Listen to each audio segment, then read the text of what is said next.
ৰ'দ নামিছে মন নাচিছে তোমাৰ মৰম সামৰি লাহে লাহে মন কঁপিছে ৰঙো লাগিছে প্ৰণয় তোমাক বিচাৰি পাহি মেলি দিয়া পৃথিৱী প্ৰণয়ৰে এই পুৱাতি কাষতে বিচাৰি তোমাকে বলিয়াই ভাৱনাতে তুমি ৰদালি ৰঙা নীলা মনে মুৰাজি বাহুতে তোমাৰে পৰশে দূৰণিলে লৈ যায়। নমস্কাৰ, মই লনিশ্ৰী দাস। আপোনালোকক জনাবলৈ পাই মই সুখী যে স্মলবাৰ্ড প্ৰডাকশ্যনে আপোনালোকৰ মাজলৈ চিৰিজ এটি আনি আছে আৰু চিৰিজটোৰ নাম হৈছে জীৱনৰ কোলাজ আৰু তাৰে এটা ষ্টৰীত মই গ্ৰহণ কৰিবলৈ পাই নিজকে সুখী অনুভৱ কৰিছোঁ আৰু মই কৰা ষ্টৰীটোৰ নাম হৈছে মায়াবৃত্ত।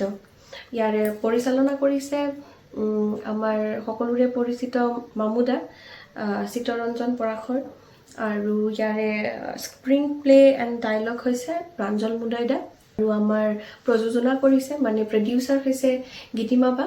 গতিকে সকলোৰে লগত মানে মই যিহেতু স্মলবাৰ্ড প্ৰডাকশ্যনৰ লগত প্ৰথম কাম আৰু এই কামটোৰ লগত তেওঁলোকৰ লগত জড়িত হ'ব পাই খুবেই ভাল লাগিছে আৰু য'ত মানে আমাৰ শ্বুটিং হৈ আছে ইভেন এখন ঘৰত সেই ঘৰখনো মানে তেওঁলোকৰ কথা ক'বই লাগিব।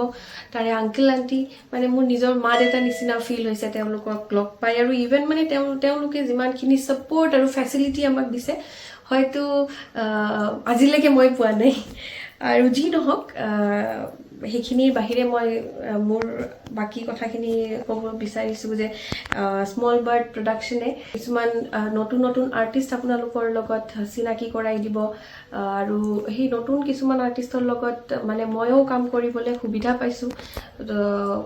তেওঁলোকে নতুন হিচাপে মানে কেমেৰাৰ সন্মুখত কিছু নতুন অভিজ্ঞতা তেওঁলোকৰ তেওঁলোকে আগতে নাটক কৰাই হয় সেইফালৰ পৰা হয়তো মোতকৈ বেছি এক্সপেৰিয়েঞ্চ বাট তেওঁলোকৰ লগত কাম কৰিবলৈ পাই বা এই গোটেই মানে প্ৰডাকশ্যন হাউচটোৰ যিটো ষ্টৰী মই কৰিলোঁ মোৰ গোটেইখিনি যদি কয় এক্সপেৰিয়েঞ্চ খুবেই ধুনীয়া আৰু আশা কৰোঁ তেওঁলোকে এনেকৈয়ে এটাৰ পিছত এটা ষ্টৰী আপোনালোকৰ মাজলৈ আগবঢ়াব আৰু এইটো মই কৰা ষ্টৰীটো ছেকেণ্ড ষ্টৰী হয় আৰু ইয়াৰ পিছতো তেওঁলোকে ধুনীয়া ধুনীয়া কিছুমান কাম আপোনালোকৰ মাজলৈ লৈ আহিব। আশা ৰাখিছোঁ আপোনালোকে আদৰি ল'ব। এইখিনিয়ে মই ক'বলগীয়া আৰু বহুত বহুত শুভেচ্ছা থাকিলে সকলোলৈকে আৰু আশা কৰোঁ আপোনালোকে আদৰি ল'ব আমাৰ কাম। ধন্যবাদ।